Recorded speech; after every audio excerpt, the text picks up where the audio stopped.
नमस्कार, आप देख रहे हैं हमारी खास पेशकश आर्कटिक पर आज तक। मैं हूं गौरव सावंत। इस समय हम लोग आर्कटिक महासागर में ग्रीनलैंड के पास हैं और यहां इस जहाज पर आर्कटिक सनराइज जो ग्रीन पीस का जहाज है, इस पर कई वैज्ञानिक हैं जो ये पता लगाने की कोशिश कर रहे हैं कि क्यों ग्लेशियर इतनी जल्दी पिघल रहे हैं और इसका क्या असर होगा भारत पर और दुनिया भर में।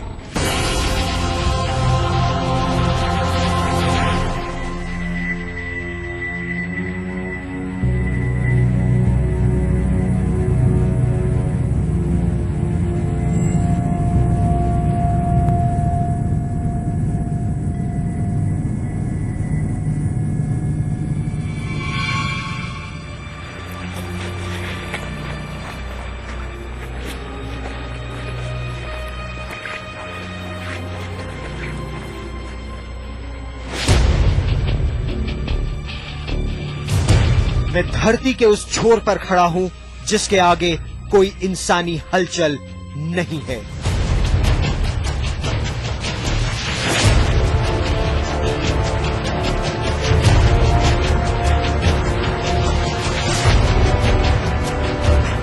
ये बर्फ की वो सर्द और सख्त दुनिया है जहां सिर्फ हाड़ कपा देने वाली ठंड और नीली सफेद बर्फ का बेहिसाब विस्तार है।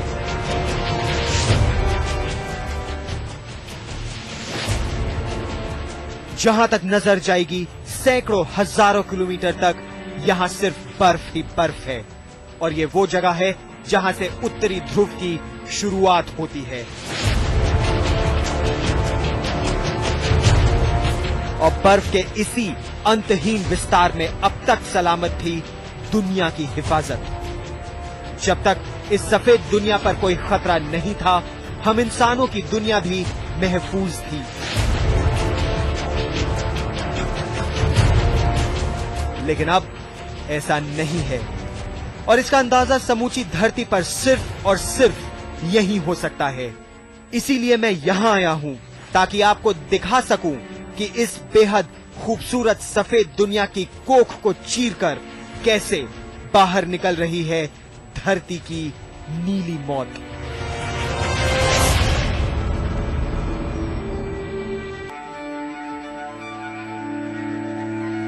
आप अब जरा नीचे बहती इस नीली नदी को देखिए। हम जरा नीचे आते हैं और अब फिर गौर कीजिए इस नदी पर।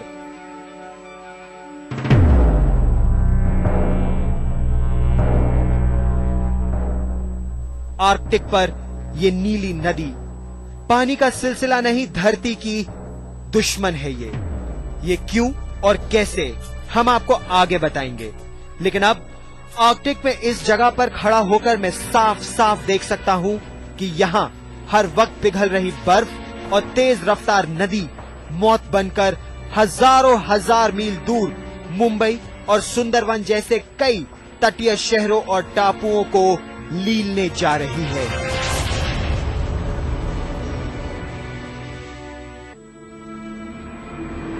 अगर आप ये जानना चाहें कि ये जगह कहां है तो सुनिए।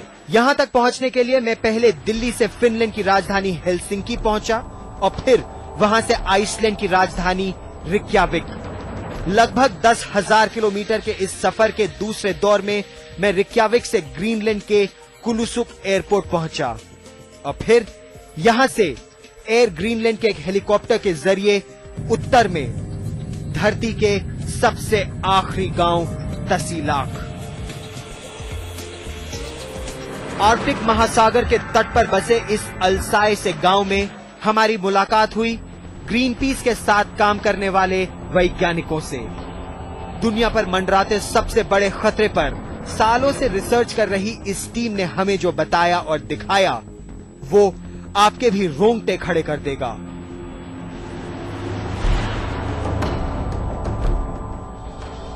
यहां एक ऐसा खतरा है जो इस बर्फीले रेगिस्तान की कोख में बेहद खामोशी से पल रहा है। मैं इस हेलहेइम ग्लेशियर पर खड़े होकर उस खतरे की बेताबी को साफ साफ सुन सकता हूं।